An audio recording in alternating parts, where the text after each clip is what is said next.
이 말씀에 은혜 쓰시기 바랍니다. 오늘 2019년 마지막 주일입니다. 지난 한 해 동안 여러분 수고하셨습니다. 여러 가지 다사다난했던 그런 한 해였죠. 어려운 일도 있었을 것이고, 눈물 흘릴 일도 있었을 것이고, 또 괴로운 일도 있었을 것이고, 그런데 찰나와 같이 지나가 버렸어요. 여러분, 시간이란 그래요. 지나가면 찰나예요. 그러나 지나가기 전에는 참 길어 보입니다. 우리의 인생은 그렇게 찰나와 같이 지나게 될 것입니다. 중요한 것은 얼마나 오래 살았느냐는 전혀 중요하지 않아요. 왜냐하면요, 영원이란 시간에 비하면 30년 살았다, 50년 살았다, 100년 살았다 의미 없어요. 내가 부자로 살았다, 가난하게 살았다, 찰나 인생은 의미가 없어요. 중요한 것은 의미 있게 살았느냐는 거예요. 목적을 가지고 살았느냐는 거예요. 그게 중요한 거죠. 우리가 한 해를 마무리하면서 과연 우리의 삶을 펼쳐놓았을 때 과연 하나님은 어떻게 평가할 것인가? 오늘 본문을 통해서 함께 생각하는 시간을 갖겠습니다. 자, 오늘 본문에는 두 종류의 처녀가 나와요. 5명은 슬기로운 처녀, 5명은 미련한 처녀. 두 종류의 처녀들이 나와요. 그리고 슬기로운 처녀들은 주님께서 내가 너희를 안다 하고 하나님 나라로 영접해 드리셨고요. 미련한 5은 나는 너희를 전혀 모르겠는걸 하고 버림을 당했다는 이야기가 나와요. 자, 여기에 두 종류밖에 없어요. 슬기롭든지 미련하든지 가운데가 없어요. 많은 사람이 가운데 서고 싶어 하거든요. 나 아직 가운데 있어요, 저는요. 그런데 가운데는 없어요. 분명하게 슬기롭든지 분명하게 미련하든지 둘 중에 하나예요. 우리는 한쪽에 서게 될 것이에요. 근데 이 사람들 다 뭐라고 그러냐면 처녀라고 불러요. 처녀. 그러니까 처녀라고 하는 뜻은 뭐냐면 신랑이 있다는 뜻이에요. 신랑을 기다리는 사람들이라는 뜻이에요. 이 두 종류의 사람들이 다 신랑이 있는데 한쪽 사람들은 신랑을 붙든 사람들이고 한쪽 사람들은 신랑을 못 붙든 사람이래요. 신앙생활은 뭐냐면 목적을 가지고 달려가는 삶이라는 것을 가르쳐 주고 있어요. 한 가지 목적밖에 없어요. 신랑, 예수. 우리의 삶의 목적은 한 분을 바라보는 거예요. 한 분. 신부는 신랑에 대한 정절을 지키는 사람, 음녀는 정절이 없는 사람, 두 종류로 나눠져요. 우리의 삶의 가장 중요한 분이 누구냐는 거예요. 나는 누구만을 바라보느냐는 거예요. 나는 누구를 기다리느냐는 거예요. 그게 처녀예요. 신부예요. 그래서 슬기로운 처녀란 예수 그리스도만을 기다리고 예수 그리스도께서 주실 행복만을 기다리고 예수가 주지 않은 것은 바라보지도 않고 세상은요 좋은 것을 가지고 유혹을 해요. 야, 나랑 놀면 이거 다 줄게. 다이아몬드 1캐럿짜리 줄게. 내가 너에게 렌즈 키를 줄게. 내가 너에게 아파트를 줄게. 세상은 우리에게 좋은 것을 약속해요. 그리고 유혹하는 거예요. 그런데 여기 참된 처녀의 삶이란 뭐냐면 아니, 나는 신랑이 주는 것만 가지고 살겠어. 나에게는 한 분밖에 없어. 그분이 주는 것 가지고 살 거야. 그분이 안 주면 안 받고 그분이 주면 받고 그것만 가지고 살겠어. 이 사람이 여기 슬기로운 처녀다 하는 거예요. 두 종류로 나눠진다는 거예요. 양이냐 염소냐, 슬기로운 처녀냐 미련한 처녀냐, 그 둘로 나눠진다는 거예요. 어디에 설 것이냐 하는 것입니다. 그런데 여기에 보면 슬기로운 처녀의 특징이 뭐냐면 등과 기름을 가진 사람, 미련한 처녀는 등만 가진 사람. 그래서 등이라고 하는 것은 뭐냐면 등이라고 하는 것은 어떤 나타남, 형식이에요. 기름은 뭐냐면 눈에 보이지 않는 내용을 얘기하는 거예요. 그래서 등과 기름을 가진 사람과 등만 가진 사람, 껍데기만 가진 사람, 알맹이와 껍데기를 같이 가진 사람, 그렇게 나뉘어진다 하는 것입니다.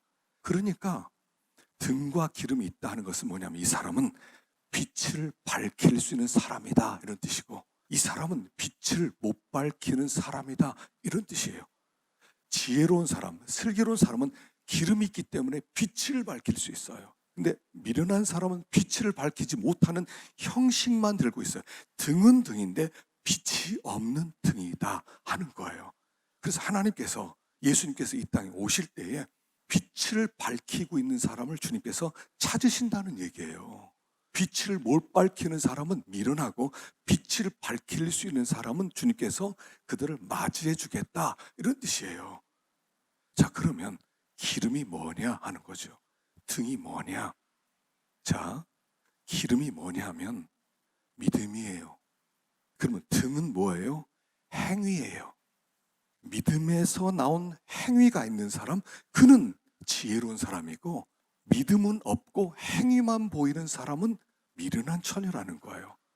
그래서 여러분, 구원은 어떻게 받는 거냐면, 우리가 지금 많은 사람이 어디에서 혼란스러워하냐면 믿음으로 구원받는다는 말을 이해를 못하고 있어요. 여러분, 구원은 행위로 받는 거예요. 행위로 받는 거예요. 사람들은 믿음으로 구원받는데요, 여러분, 그 바울이 말한 이신칭의, 믿음으로 구원받는다는 말을 너무 오해를 많이 했어요. 하나님이 우리에게 믿음을 왜 주셨어요? 믿음이라고 하는 건 뭐냐면 기름과 같은 거예요. 그건 에너지원이에요. 그건 빛을 밝힐 수 있는 힘이에요. 그게 믿음이에요. 이걸 다른 얘기로는 생명이라고 부르는 거예요. 하나님이 우리에게 믿음 주셨다 그럴 때는 생명이 들어왔다, 이런 뜻이에요. 믿는다는 것은 나 믿습니다, 믿습니다, 믿습니다, 네 믿습니다, 이런 뜻이 아니라 생명이 들어왔다는 거예요. 이 생명이 들어오면 이 생명은 가만히 못 있어요. 이 생명은 막 활발해요. 생명은 에너지예요. 생명 막 움직이고 싶어요. 생명은 힘이 있거든요. 그래서 이 생명에서부터 나오는 게 행위예요. 그래서 행위로 구원받는 거예요. 아브라함이 어떻게 구원을 받습니까? 행위로 구원을 받았어요. 하나님이 아브라함에게 믿음을 주셨거든요. 믿음을 주셨는데 믿음이 어떻게 나타나냐면, 야, 이삭을 바쳐라. 그랬더니 네, 이삭 바치겠습니다. 이삭을 바치는 행위로 구원을 받는 거예요. 행위가 없고 저는 믿습니다, 전 믿었습니다, 전 교회 잘 나왔습니다, 제가 이렇게 봉사도 많이 했습니다, 제가 이렇게 믿음을 꺾었죠, 전 믿습니다, 이러면 그건 구원이 아니에요. 움직이는 믿음, 에너지가 되는 믿음, 살아있는 믿음, 불을 밝힐 수 있는 믿음, 그걸 가진 사람이 구원을 받는다는 뜻이에요. 그래서 너희들의 행한 대로 심판을 받으리라, 이렇게 나오는 거예요. 그래서 계시록에 20장에 나온 말씀이 12절 13절에서 하나님께서 죽은 자를 다 살리고 그 사람의 행한 대로 심판하리라 라고 얘기하는 거예요. 그 얘기는, 그 사람이, 이 행위는 어디서 나오냐면 믿음에서 나온 행위인데, 이 행위가 믿음을 증명하는 보증서란 얘기예요. 근데 행위는 하나도 없는데 저 믿었습니다, 전 믿었습니다, 저는 구원 받았습니다, 그 미련한 사람이 가지고 있는 거란 말이에요. 그게 아니라 생명 있는 믿음을 가진 자는 행위라고 하는 열매를 맺는다는 거예요. 하나님이 내 안에 생명을 주셨으면 이 생명은 반드시 싹이 트고 줄기가 자라고 꽃을 피고 열매를 맺게 되는 거예요. 열매를 딱 보면서 아, 믿음의 열매구나 라고 하는데, 열매는 하나도 없는데 저는 믿음이 있었어요. 근데 행위는 그건 없어요. 근데 전 믿었어요. 천국 턱걸이라도 해주세요. 천국 턱걸이 안 돼요. 안 돼요, 그거. 턱걸이 할 줄 알아요. 행위가 없으면 믿음도 없는 거란 말이에요. 여기 등과 기름이라고 하는 것은 믿음에서 나오는 행위, 빛을 밝히는 것이 있을 때, 그때 비로소 아, 믿음이 있는 사람이구나 하고 주님이 그를 내가 너를 안다 라고 말한다는 것이에요. 그래서 우리는 두 가지를 다 가지고 있어야 돼요. 믿음에서 나오는 행위, 등과 기름, 빛을 밝히는 삶이에요. 빛을 밝혀. 그런데 여기 보니까 등만 있는 슬기로운 미련한 처녀들도 빛을 밝혔어요. 밝혔는데 불이 꺼져간다 이렇게 나오죠. 불이 꺼져가요. 근데 이 불이 꺼져가는 건 왜 불이 꺼져갑니까? 그거는 심지가 타기 때문에 그래요. 예수 안 믿는 사람도 교회 와서 봉사할 수 있어요. 예수 안 믿는 사람도 섬길 수 있어요. 선한 일을 할 수 있어요. 도울 수 있어요. 그런데 오래 못 가요. 믿음이 없는 사람에게 일을 맡기면 하긴 해요. 하긴 하는데 얼마 가지 못해서 힘들어요. 아, 힘들어. 이거 꼭 내가 해야 되나? 왜 나만 이렇게 힘드나? 거기다가 어떤 사람이 욕 한마디만 해봐요. 야, 그거밖에 못해? 그러면 내가 이런 욕 들어보면서 내가 할 것 같아? 안 해! 이러 나오는 거예요. 믿음은 없었는데 어떤 일을 하려고 하다 보니까 믿음으로만 할 수 있는 일을 해야 되는데 믿음이 없으니까 뭔가 하긴 했는데 심지가 탄 거예요. 나중에 상처 입었대요. 왜 상처 입어요? 기름이 탄 게 아니라 심지가 탔기 때문에 상처를 입는 거예요. 그래서 우리가 하나님의 일을 할 때 어떻게 하는 거냐면 믿음에서부터 믿음으로 모든 일들을 해야 돼요. 믿음으로 모든 일들을 해야 되는데 믿음으로 하지 않는 것은 나중에 다 포기하기도 했어요. 중간에 그만두게 됐어요. 힘들어서 못 해먹겠다고 하는 거예요.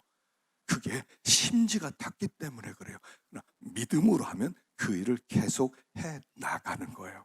근데 한 가지 더 생각할 것은 이거예요. 뭐냐면 여기 주님이 오시는 날 주님이다 하고 주님을 만났을 때 주님을 만나는데 한 사람은 기름 사러 가서 미련한 사람은 주님을 못 만났고 또 슬기로운 사람은 기름을 준비했다가 주님을 만났다는 거죠. 뭐를 오해하냐면 주님 언제 만날 것이냐는 거예요. 내가 죽는 날, 죽은 다음에 주님의 재림을 맞이할 거다.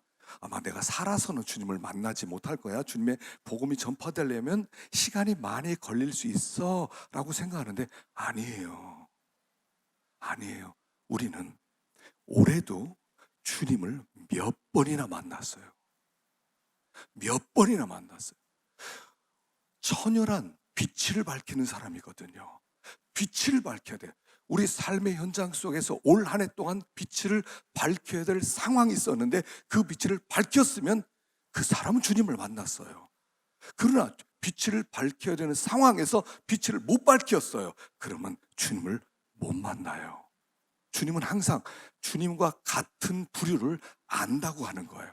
주님이 이 땅에 빛으로 오셨기 때문에 빛 밝히는 사람을 보고 내가 너 알겠는데 빛 못 밝히는 사람 보고 난 너 모르겠는데 라고 말한다는 거예요. 그러니까 우리는 올 한 해도요 몇 번이나 주님의 재림을 만났어요. 그리고 주님의 이미 판단을 받았어요. 나 너 알아. 난 너 몰라. 몇 번씩이나 재림을 만났어요. 마지막 날 다 죽은 다음에 주님 저 아세요? 마지막으로 그때 평가받으려고 하지 말란 얘기예요. 예를 들어 성경에 이런 말씀이 나오죠. 선한 사마리아인 비유가 있어요. 사마리아인. 어느 날 어떤 사람이 예루살렘에서 살다가 여리고로 갑니다. 그러다가 강도를 만났어요. 그 당시엔 치안이 없으니까 강도들이 숨어 있다가 사람 지나가면 때려가지고 모든 걸 빼앗아 가고 아주 겁안죽게 갖다 버리고 가요. 그러다 죽는 사람도 허다했고요. 그러다 이 사람이 강도를 만나서 다 뺏기고요. 거의 반 죽게 생겼어요. 그리고 숲에 버려서 끙끙대고 있어요. 살려주세요. 살려주세요. 제사장이 지나가요. 살려주세요 한 말을 듣고 가보니까 어떤 사람 홀랑벗고 피투성이가 된 채 누워 있어요. 뭐를 받겠어요? 강도 만났구나. 야, 여기 강도 숨어 있겠네? 잘못하면 나도 죽겠구나. 아이고, 가야 되겠다. 그리고 갔다는 얘기예요.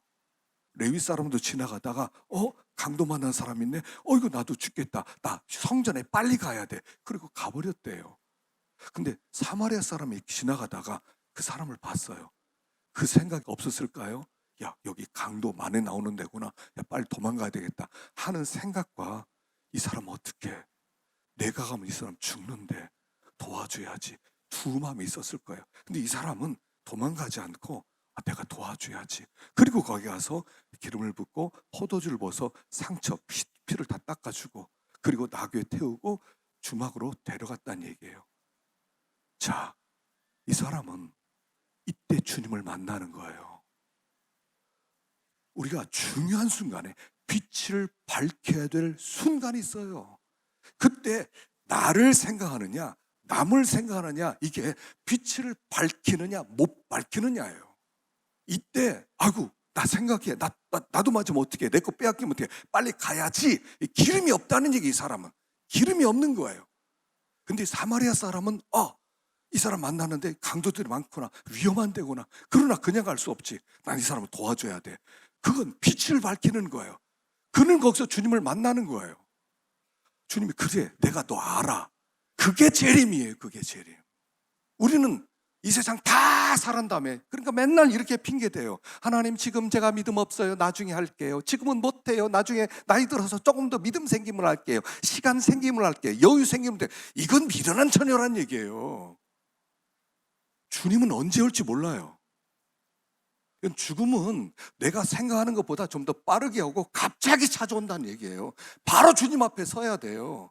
그러니까 오늘 우리가 등을 가지고 기름을 가졌다는 것은 빛을 밝혀야 될 그 상황에 빛을 밝히는 사람이 슬기로운 처녀다. 그는 주님의 재림을 만날 수 있는 사람이다. 그런데 핑계를 대요. 에고를 생각해요. 나를 생각해요. 나 손해볼 것 같은데, 나 못하겠는데. 이 사람은 미련한 사람이란 말이에요. 이걸 알아들어야 돼요.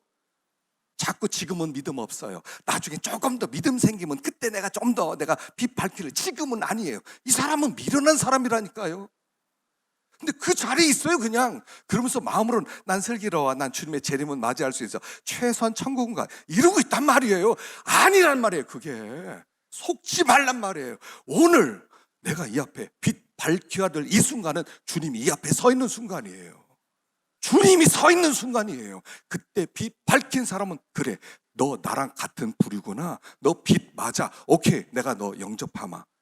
주님, 지금 때가 아닌데요. 저는 손해볼 것 같아요. 그렇게까지 못하면 내가 어떻게 돼? 계산해보니까 너무 힘들어. 주님, 나중에 할게요. 이 사람은 주님을 못 만난다니까요. 이게 종말론적으로 산다는 뜻이에요. 죽음은 예고하고 오지 않아요. 그냥 바로 오는 거예요. 바로 우리에게 찾아오는 거예요. 그냥 부딪혀버리는 거예요. 지금 나로 부딪히는 거예요. 2019년이 마무리하면서 오늘의 내 믿음과 내 모습으로 주님을 그대로 만나요. 내년에는 조금 나아지겠지.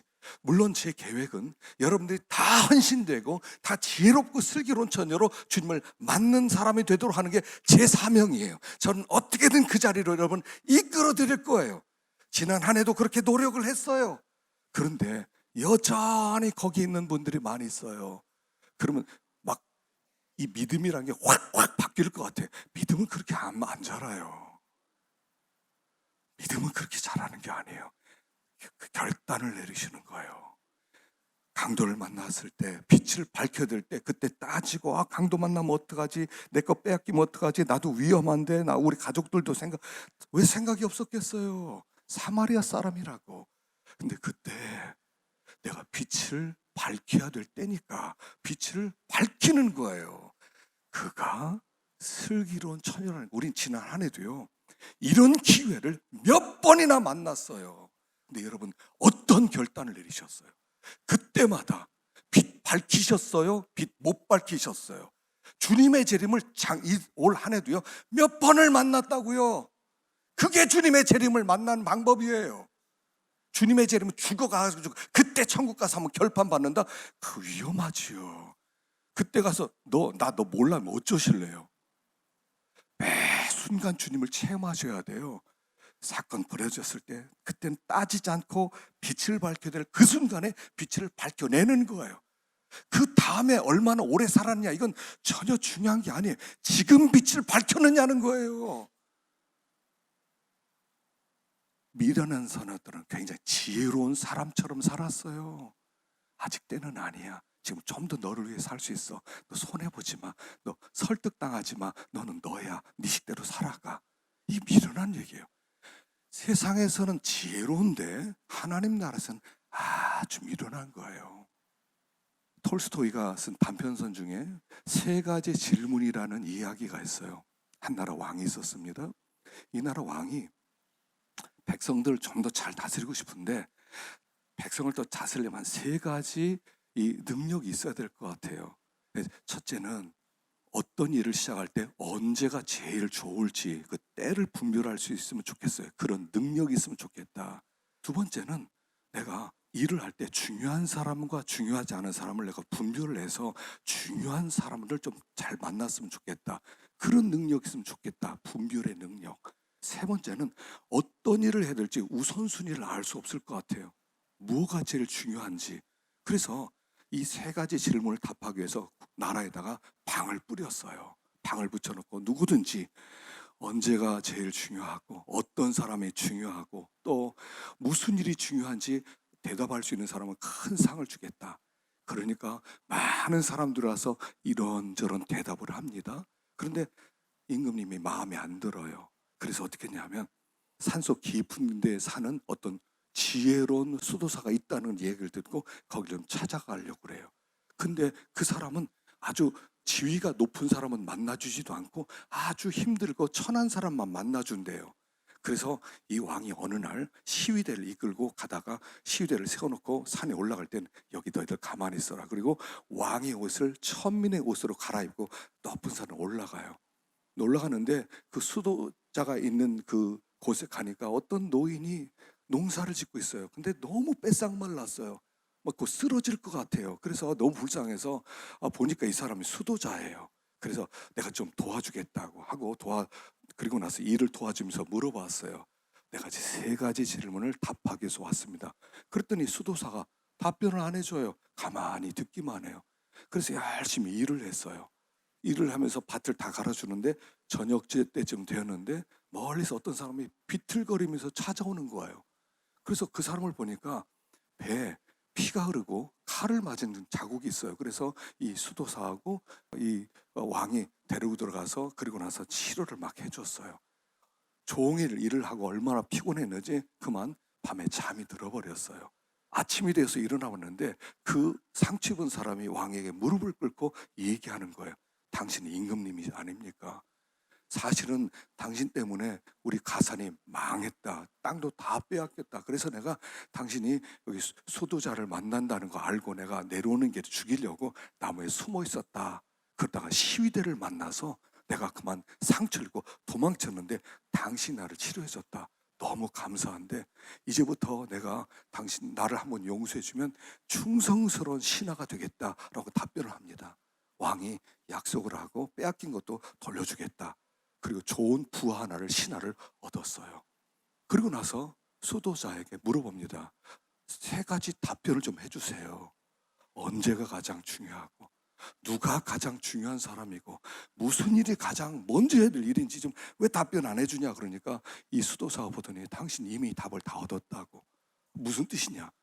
당신 나를 만났을 때 나를 불쌍히 여겨서 밭을 갈아주지 않았느냐. 그리고 나서 나를 내 곁에 있으면서 그 사람 어려운 사람도 도와주지 않았느냐. 여기 다 있다. 첫째는 제일 중요한 시간은 언제냐. 지금이다. 지금이다. 당신은 지금만 영향력을 끼칠 수 있는 유일한 시간이다. 미래가 아니다. 지금이다. 제일 중요한 사람은 누구냐? 내가 지금 대하고 있는 바로 그 사람이다. 당신 나를 잘 대해주지 않았느냐? 상처 입은 사람을 잘 돌봐주지 않았냐? 그보다 더 중요한 사람이 어디 있겠느냐?